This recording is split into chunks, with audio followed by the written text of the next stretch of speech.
నరహత్య అంటే ఒక వ్యక్తిని చూసి వ్యర్థుడా, సోమరి, పనికిమాలోడా అనడమే నరహత్య అంట. ఒక వ్యక్తిని యాటికి లేకుండా చులకనగా మాట్లాడమే నరహత్య. ఒక వ్యక్తి మీద కోపపడమే నరహత్య. ఒక వ్యక్తి మీద అబద్ధముగా మాట్లాడమే నరహత్య. ఒక వ్యక్తితో సమాధాన పడకపోవడమే నరహత్య.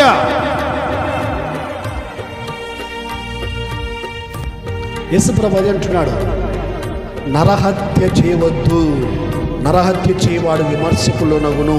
పూర్వీకులతో చెప్పబడిన మాట మీరు విన్నారు కదా. అయితే నేను మీతో చెప్పునిదేమనగా, సహోదరుని మీద కోపపడు ప్రతివాడు నరహత్య చేసిన వారితో సమానమంట.